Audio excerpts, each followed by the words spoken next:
Iran के शुमाल में Alborz पहाड़ी सिलसिले की एक बुलंद चोटी पर एक लकड़ी से बने घर में एक बुजुर्ग मौलवी अकेला रहता था। सुबह का वक्त था। जैसे ही मौलवी घर से बाहर निकला, उसने देखा कि सामने एक बेहद खूबसूरत और जवान लड़की पहाड़ की ऊंचाई पर खड़ी है, जहां नीचे हजारों फुट गहराई थी। यह मंजर इतना हैरान कर देने वाला था कि मौलवी बेइख्तियार उसकी तरफ तेजी से दौड़ पड़ा। अभी लड़की नीचे छलांग लगाने ही वाली थी कि अचानक मौलवी ने पीछे से आकर उसके बाजू को पकड़ लिया और अपनी तरफ खींच लिया। लड़की ने झटके से मौलवी को पीछे धक्का दिया और गुस्से में बोली, तुमने मुझे रोकने की जुर्रत कैसे की? तुम होते कौन हो मेरी जिंदगी में दखल देने वाले? वो फिर से आगे की तरफ दौड़ी जैसे छलांग लगाने वाली हो।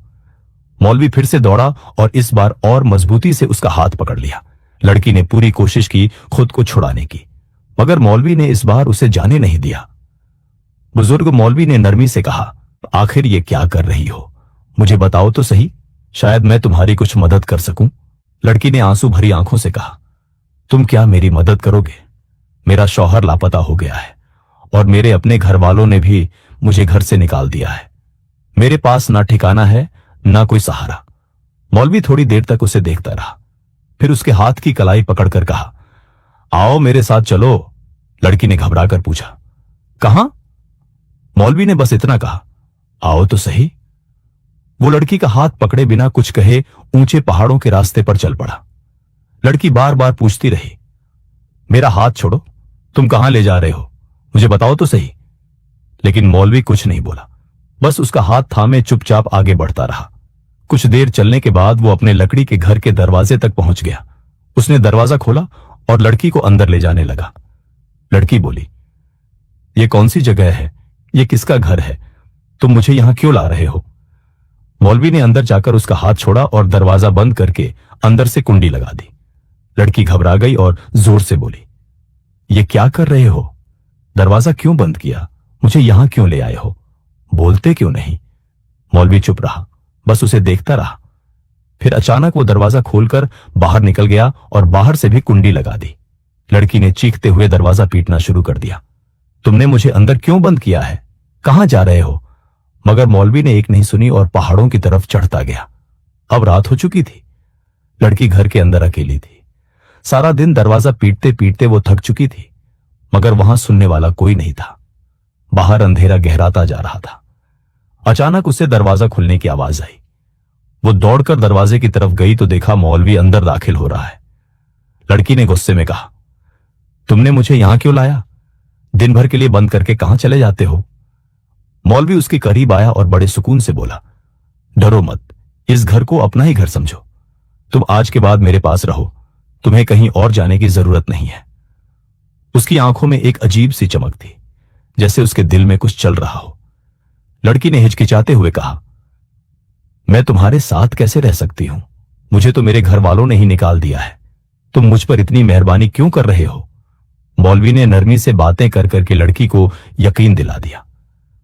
लड़की जो पहले ही जिंदगी की मार खा चुकी थी और जिसका कोई ठिकाना नहीं था, वो अब वहां रुकने को राजी हो गई। मौलवी ने उसे एक चारपाई दी और कहा, यहां सो जाओ। लड़की लेटी और सो गई। मौलवी अपने बिस्तर पर जाकर लेट गया, मगर उसकी आंखों में नींद नहीं थी। वो सारी रात उस लड़की के बारे में सोचता रहा। कितनी हसीन है ये, कितनी मासूम और टूटी हुई, वो अपने दिल में कहता रहा। सुबह हुई तो मौलवी लड़की के पास गया और काफी देर तक उसके चेहरे को देखता रहा। अचानक लड़की की आंख खुली तो उसने झट से अपनी चादर को ठीक किया और हैरान होकर बोली, क्या हुआ? आप क्या करने आए हो? मौलवी ने नरमी से कहा, सुबह हो गई है, जाग जाओ। लड़की उठकर बैठ गई। तभी मौलवी दरवाजे की तरफ गया और बाहर निकलकर दरवाजे की कुंडी बाहर से लगा दी। लड़की घबराकर दौड़ती हुई दरवाजे पर आई और जोर से बोली, अब दरवाजा क्यों बंद कर दिया? क्या मसला है? लेकिन मौलवी ने कोई जवाब नहीं दिया और पहाड़ों की तरफ चढ़ने लगा। लड़की पीछे से दरवाजा पीटती रही, चिल्लाती रही, मगर मौलवी जा चुका था। दिन ढल गया। रात का अंधेरा छा चुका था। लड़की घर में तन्हा थी, डरी हुई थी, खामोशी से बैठी रही। अचानक दरवाजा खुलने की आवाज आई। लड़की दौड़ती हुई गई और देखा मौलवी घर में दाखिल हो रहा था। लड़की ने गुस्से में उससे कहा, तुम ये क्या कर रहे हो? मुझे दिन भर घर में कैद करके चले जाते हो और कुछ बताते भी नहीं। मौलवी उसे चुपचाप देखता रहा, फिर बोला, कहीं नहीं, बस एक काम अधूरा रह गया था, उसे निपटाने गया था। लड़की ने हैरत भरी निगाहों से उसे देखा। कौन सा काम? मौलवी ने बात टालते हुए कहा, अब रात हो गई है, तुम अपने बिस्तर पर लेट जाओ, मैं भी सो जाता हूं। लड़की सोचती रही, मगर कुछ बोले बगैर अपने बिस्तर पर लेट गई। मौलवी भी लेट गया, लेकिन उसे नींद नहीं आ रही थी। रात के वक्त मौलवी अपने बिस्तर से उठा और लड़की के पास गया। उसके चेहरे को बहुत देर तक देखता रहा। फिर उसने कुछ पढ़ा और लड़की पर फूंक मार दी। जैसे ही लड़की ने करवट ली, मौलवी भागकर अपने बिस्तर पर जाकर चुपचाप लेट गया। मौलवी अपने आप से बुदबुदाया, कल इसे अपने साथ पहाड़ के ऊपर ले जाना होगा, वहीं जाकर मेरा मकसद पूरा होगा। यही सोचते सोचते वो सो गया। सुबह हुई। मौलवी लड़की के पास गया और उसे जगाया। सुबह हो गई है, उठ जाओ। लड़की उठकर बैठ गई। मौलवी उसके पास बैठा और बोला, तुम घर में रह रहकर बोर हो गई होगी, चलो मेरे साथ पहाड़ों पर घूमने चलते हैं। इससे पहले कि लड़की कुछ कहे, मौलवी ने उसका हाथ पकड़ लिया और उसे लेकर पहाड़ों की तरफ चल पड़ा। वो बहुत देर तक चलते रहे और आखिरकार उसी ऊंची चोटी तक पहुंच गए जहां वो 2 दिन तक उसे घर में बंद करके जाता था। जब वो दोनों पहाड़ की उस ऊंची चोटी पर पहुंचे तो मौलवी ने लड़की से कहा, तुम यहां जरा लेट जाओ, मैं अभी आता हूं। लड़की ने हैरानी से पूछा, तुम कहां जा रहे हो और मुझे यहां क्यों लेटने को कह रहे हो? मौलवी ने बात घुमाकर कहा, तुम बहुत थक गई होगी, बस इसलिए कहा है। तुम जरा आराम कर लो, जमीन पर सीधा लेट जाओ, हाथ पांव सीधे करके। लड़की को मौलवी की बातें बहुत अजीब लग रही थी। वो डरते डरते जमीन पर लेट गई। मौलवी ने कहा, अब आंखें बंद करो। लड़की बोली, आंखें क्यों बंद करूं? मौलवी बोला, कह रहा हूं ना, बस आंखें बंद करो। लड़की को कुछ समझ नहीं आ रहा था कि यह सब क्या हो रहा है। फिर भी उसने जैसे तैसे अपनी आंखें बंद कर ली। मौलवी धीरे से उसके पास आया और उसके करीब बैठ गया। वो बहुत देर तक लड़की को देखता रहा। फिर उसने कुछ पढ़ा और उस पर फूंक मार दी। लड़की अब भी आंखें बंद की पड़ी थी। मौलवी दबे पांव वहां से उठकर धीरे धीरे पहाड़ से नीचे उतरने लगा। वो घर वापस पहुंचा और अपने बिस्तर पर लेट गया। कुछ देर बाद जब लड़की को महसूस हुआ कि कोई आवाज नहीं आ रही, तो उसने अपनी आंखें खोली और इधर उधर देखा। वहां कोई नहीं था। उसने मौलवी को पुकारा, आवाजें दी, मगर कोई जवाब नहीं मिला। लड़की वहां पहाड़ की चोटी पर अकेली बैठी रही। रात होने लगी, अंधेरा गहराने लगा और लड़की डरी सहमी सी बैठी मौलवी का इंतजार करती रही। फिर अचानक उसे पहाड़ पर किसी के आने की आहट सुनाई दी। उसने नीचे झांक कर देखा तो मौलवी फिर से पहाड़ पर चढ़कर उसी की तरफ आ रहा था। जब मौलवी उसके पास पहुंचा तो लड़की गुस्से से भर गई। वो बोली, ये तुम क्या कर रहे हो? कभी मुझे घर में बंद कर देते हो, कभी पहाड़ों पर ले जाकर जमीन पर लिटा देते हो। ये सब क्या है? तुम मुझे बताते क्यों नहीं? मौलवी कुछ नहीं बोला, बस उसे देखता रहा। फिर उसने लड़की का हाथ पकड़ा और उसे लेकर वापस घर की तरफ चलने लगा। रात बहुत हो चुकी थी। घर पहुंचकर मौलवी ने लड़की से कहा, जाओ अपने बिस्तर पर लेट जाओ। लड़की अपने बिस्तर पर लेट गई, लेकिन वो सोते हुए भी यही सोचती रही कि ये मौलवी रोज कुछ ना कुछ अजीब हरकतें क्यों करता है, कहीं ये सब कोई चाल तो नहीं। उसी सोच में उसकी आंख लग गई। मौलवी भी अपने बिस्तर पर लेट गया और सो गया। रात के वक्त लड़की को महसूस हुआ कि जैसे कोई उसके पास है। उसने अपनी आंखें हल्के से खोली तो देखा मौलवी उसके सिरहाने खड़ा है। मौलवी काफी देर तक उसे देखता रहा। फिर उसने कुछ पढ़ा और उस पर फूंक मार दी। लड़की कुछ नहीं बोली और सोने का नाटक करती रही और चुपचाप ये तमाम माजरा देखती रही। सुबह के वक्त मौलवी लड़की के पास आया और उसे जगाया। लड़की उठी। फिर मौलवी ने उससे कहा, चलो आओ बाहर घूमने चलते हैं। लड़की जो पहले ही बहुत डरी हुई थी और जिसे मौलवी की हरकतों पर शक होने लगा था, बोली, नहीं, मैं कहीं नहीं जा रही। मौलवी ने जबरदस्ती उसका हाथ पकड़ लिया और उसे उसी पहाड़ की तरफ ले गया। पहाड़ों पर चढ़ने के बाद मौलवी ने लड़की से कहा, यहां पर उल्टा लेट जाओ। लड़की चीख कर बोली, तुम कोई पागल हो क्या? तुम्हारा दिमाग ठीक है? कभी मुझे घर में बंद कर देते हो, कभी पहाड़ पर ले जाकर कहते हो सीधे लेट जाओ, अब कह रहे हो उल्टा लेट जाओ। ये सब क्या है? तुम मुझे बताते क्यों नहीं? मौलवी बोला, मैंने तुमसे कहा है ना, उल्टा लेट जाओ। लड़की बोली, मैं अब हरगिज उल्टा नहीं लेटूंगी। तुम मुझे कोई पागल लगते हो, ये किस किस्म की हरकतें करवा रहे हो? मौलवी बोला, वो भी तुम्हें समझ आ जाएगा, बस मेरी ये आखिरी बात मान लो, इस पहाड़ पर उल्टा लेट जाओ। लड़की बोली, क्या समझ आ जाएगा? उल्टा लेटने का क्या मतलब है? बहुत ही अजीब बात है ये तो। मौलवी बोला, यह भी एक राज है जो मैं तुम्हें अभी नहीं बता सकता, लेकिन इतना जान लो कि तुम्हारे लिए यही बेहतर है। लड़की मौलवी की बातें हैरत से सुनती रही, फिर बोली, चलो कोई नहीं, अब मैं और क्या कर सकती हूं, ये बात भी मान लेती हूं। लड़की पहाड़ की उसी चोटी पर उल्टा लेट गई। मौलवी ने वही कहा, अपने हाथ पांव बिल्कुल सीधे कर लो और अपनी आंखें बंद कर लो। अचानक मौलवी उसके पास आकर बैठ गया। फिर उसने कुछ पढ़ा और लड़की पर फूंक मारी। फिर मौलवी ने लड़की से कहा, खड़ी हो जाओ, लेकिन अपनी आंखें बंद ही रखनी है। लड़की ने कहा, अब क्या करने लगे हो, आंखें क्यों ना खोलूं मैं? मौलवी बोला, बस आंखें नहीं खोलनी तुमने। लड़की उसी पहाड़ की चोटी पर जमीन से खड़ी हुई और उसकी आंखें बंद थीं, और मौलवी धीरे धीरे पहाड़ों से नीचे उतरने लगा और अपने घर वापस आकर अपने बिस्तर पर लेट गया। काफी देर तक जब लड़की आंखें बंद की खड़ी रही, फिर उसने आवाज लगाई, कहां हो आप, क्या मैं आंखें खोल लूं? लेकिन कोई जवाब नहीं आया। फिर लड़की ने आंखें खोली तो वहां कोई न था। लड़की गुस्से से चिल्लाई, ये मौलवी ठीक नहीं है, मैंने क्यों उस पर एतबार किया? अब इसके साथ रहना सही नहीं है, मुझे तो ये बिल्कुल पागल लगता है, पता नहीं इसके क्या इरादे हैं। लड़की वहीं नीचे बैठ गई और मौलवी का इंतजार करने लगी। रात हो गई।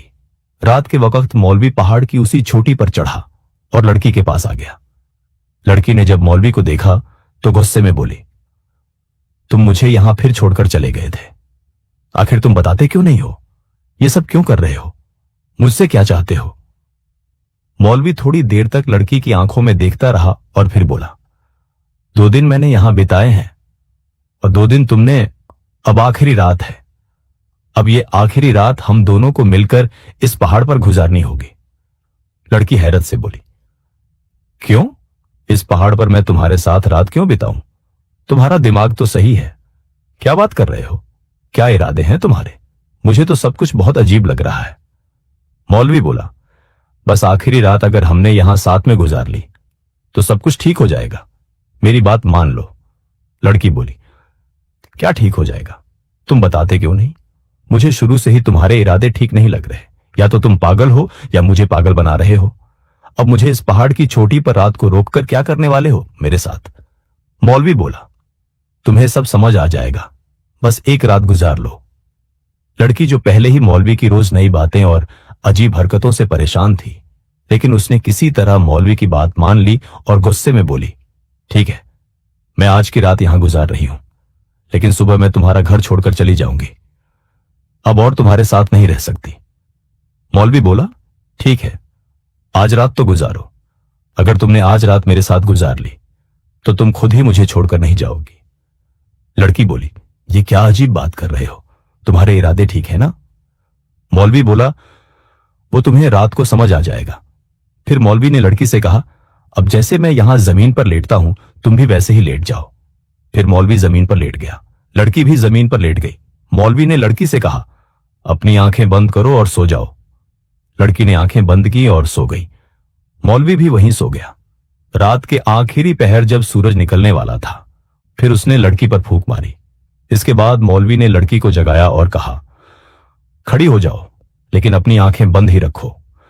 लड़की बोली, अब ये क्या नया पागलपन है? आप मुझे फिर से यहां छोड़कर तो नहीं जा रहे हो? मैं अब आंखें बंद नहीं करूंगी। पहले 2 बार आंखें बंद की थी तो तुम मुझे यहीं छोड़कर चले गए थे। मौलवी ने कहा, नहीं, इस बार ऐसा नहीं होगा, तुम अपनी आंखें बंद रखो। लड़की जो अब थक चुकी थी, उसने गुस्से में कहा, अच्छा चलो ठीक है। उसने अपनी आंखें बंद की और जैसे ही लड़की ने अपनी आंखें बंद की तो अचानक लड़की को महसूस हुआ कि किसी ने पीछे से आकर उसे पकड़ लिया और उसकी आंखों पर दोनों हाथ रख दिए। उस ऊंची चोटी पर मौलवी और उस लड़की के अलावा कोई नहीं था। तो लड़की समझ गई कि यह मौलवी ही है जिसने मुझे पीछे से पकड़ लिया है। वो गुस्से से बोली, यह क्या हरकत है, तुमने मुझे ऐसे क्यों पकड़ा हुआ है? लेकिन कोई आवाज ना आई। लड़की और जोर से चिल्लाई, छोड़ो मुझे, ये क्या कर रहे हो? लेकिन कोई उसकी आंखों पर हाथ रखकर पीछे से पकड़े खड़ा था। लड़की ने झटके से छुड़ाया और जैसे ही पीछे देखा, वहां बुजुर्ग मौलवी नहीं था, बल्कि एक नौजवान शख्स था। लड़की उसे देखकर दंग रह गई और जोर जोर से चिल्लाने लगी, ये तो मेरा शौहर है। लड़की दौड़ती हुई उस नौजवान से जाकर लिपट गई। वो खुशी से चीख रही थी, तुम यहां कैसे आ गए? मैंने कहां कहां नहीं ढूंढा तुम्हें, कहां चले गए थे तुम? लड़की की खुशी की कोई इंतहा नहीं थी। वो अपने शौहर को बार बार गले लगाती रही और रोती रही। फिर लड़की ने एकदम इधर उधर देखा और कहा, वो बुजुर्ग मौलवी कहां गया? क्या तुम उसे जानते हो? क्या वो तुम्हें यहां लेकर आया है? नौजवान शख्स अपनी बीवी की तमाम बातें सुनता रहा और कुछ नहीं बोला। उसने उसकी हथेली पकड़कर कहा, आओ मेरे साथ। वो उसे लेकर उसी लकड़ी के घर में आ गया जहां मौलवी रहा करता था। लड़की ने देखा और कहा, यह तो उसी मौलवी का घर है, लेकिन वो कुछ नहीं बोला। लड़की ने फिर कहा, तुम मुझे यहां क्यों लेकर आए हो? शौहर बोला, तुम पहले भी तो यहां रहती थी, अब भी रह लो। लड़की हैरत से अपने शौहर की तरफ देखने लगी। तुम्हें कैसे मालूम? उसका शौहर मुस्कुराते हुए बोला, मुझे सब कुछ मालूम है। यह मौलवी का ही घर है, लेकिन पहले तुम ये बताओ कि वो मौलवी कैसा इंसान था? लड़की बोली, पता नहीं अच्छा था या बुरा, लेकिन वो बहुत अजीब व गरीब हरकतें करता था। उसका शौहर उसे देखकर हंसता रहा और बोला, किसी को अच्छे से जाने बगैर हम उसे बुरा नहीं कह सकते। हो सकता है उसके पीछे कोई राज्य हो, कोई मजबूरी हो। लड़की बोली, हां, मगर कैसी मजबूरी? फिर उसके शौहर ने कहा, तुम एक दिन यहां उस छोटी से कूदकर अपनी जान देने आई थी, फिर तुम्हें उस मौलवी ने बचाया। वो तुम्हें इस घर में ले आया और हर रात कुछ ना कुछ अजीब करता रहा, तुम पर कुछ पढ़कर फूंकता रहा। कभी वो घर से गायब रहता और तुम्हें अंदर कैद कर देता, और कभी वो तुम्हें पहाड़ पर ले जाकर चट्टानों पर लिटा देता। लड़की अपने शौहर के मुंह से ये बातें सुनकर चौंक गई। तुम्हें ये सब कैसे मालूम? मेरे साथ तो यही सब कुछ हुआ है। उसका शौहर बोला, मुझे सब कुछ मालूम है, लेकिन इससे पहले कि मैं सब कुछ बताऊं, क्या तुम नहीं जानना चाहोगी कि मैं कहां चला गया था? लड़की बोली, हां, तुम कहां गए थे? शौहर बोला, याद है जिस दिन मैं घर से बाहर निकला था और फिर कभी लौट कर नहीं आया? लड़की बोली, हां, वो दिन मैं कभी नहीं भूल सकती। शौहर ने कहा, उसी दिन जब मैं घर लौट रहा था तो रास्ते में मुझे एक लड़की मिली जो बड़ी रहस्यमयी लग रही थी। उसने मुझसे कहा, तुम मुझसे शादी कर लो। मैंने गुस्से में कहा, तुम क्या कह रही हो? मैं पहले से शादीशुदा हूं, मेरी बीवी मेरा इंतजार कर रही है। उस लड़की के चेहरे से मुझे डर लग रहा था। वो कोई आम लड़की नहीं थी। जब मैंने उसे ठुकराया तो उसने मुझ पर कुछ पढ़ा और फूंका, और मैं एक पल में नौजवान से बुजुर्ग बन गया। उसके बाद मैं घर की तरफ दौड़ा, मगर जब दरवाजे तक पहुंचा तो मेरे दिल में ख्याल आया कि इस हालत में तुम मुझे पहचान नहीं पाओगी, और एक बूढ़े आदमी की सूरत में तुम्हारा सामना कैसे करूंगा। फिर मैं वापस मुड़ गया और उसी जगह पर भागा जहां वो लड़की मिली थी, लेकिन वो कहीं नहीं मिली। थक हार कर मैं लौट रहा था कि रास्ते में मुझे एक बूढ़ा पीर मिला। मैंने उसे सब कुछ बताया। उसने कहा, यह एक काला जादू है, मगर नेक नियति और सच्चाई के आगे यह भी टिक नहीं सकता। उसने मुझे बताया कि इस जादू से बचने के लिए मुझे किसी वीरान जगह में अकेले रहना होगा। अगर मेरी बीवी मुझे वहां तक ढूंढती हुई आए और मैं उसे बिना कुछ बताए हर रात कुछ दुआएं पढ़कर उस पर फूंकता रहूं, तो एक दिन वो मुझे गले से लगा लेगी, और वही लम्हा होगा जब मेरा जादू टूट जाएगा। और ये सब मैं उसी दिन से कर रहा था जब से तुम मुझे उस मौलवी की शक्ल में मिली थी। लड़की ये सब सुनकर सन्न रह गई। फिर बोली, क्या कहा तुमने? क्या वो बुजुर्ग मौलवी तुम ही थे? लड़का बोला, हां, वो मौलवी मैं ही था। लड़की की आंखों से आंसू बहने लगे। उसने दौड़कर अपने शौहर को फिर से गले से लगा लिया और कहा, मुझे माफ कर दो, मैं तुम्हें पहचान नहीं सकी। उसके शौहर ने उसके सर पर हाथ फेरते हुए कहा, इसमें तुम्हारा कोई कसूर नहीं था। यह सब एक राज था जिसे मैं तुम्हें बता नहीं सकता था, मगर तुमने जो निभाया वो तुम्हारी सच्ची मोहब्बत की पहचान है। तुम एक अच्छी बीवी हो। फिर उसने मुस्कुराते हुए पूछा, अब बताओ, वो बुजुर्ग मौलवी कैसा था? लड़की हंस पड़ी और बोली, वो बुजुर्ग मौलवी बहुत अच्छे इंसान थे। लड़का भी हंसा। और यूं कई बरसों बाद एक बिछड़ा हुआ जोड़ा फिर से मिल गया। एक सच्चा दिल जो नीयत से पाक हो, उस पर कोई फरेब या जादू असर नहीं कर सकता। जैसा कि बुजुर्ग पीर ने कहा था, नेकी और सच्चाई के सामने ये कुछ नहीं। कभी किसी के हाल को देखकर फैसला न करो। हर चेहरे के पीछे एक कहानी होती है। लड़की ने जिस मौलवी को शुरुआत में शक की नजर से देखा, वही उसका खोया हुआ शौहर निकला। कभी किसी के सुलूक या हालात को समझे बगैर उस पर राय कायम न करो। हर मुश्किल और आजमाइश के पीछे कुदरत की तरफ से एक राज, एक मसलहत छुपी होती है। दुख, तकलीफ और तन्हाई, कभी कभी ये सब किसी बड़ी खुशी और इनाम का दरवाजा खोलने वाले होते हैं। हर सच्ची कहानी में छुपा है एक संदेश। सच टीवी पर जुड़े रहिए।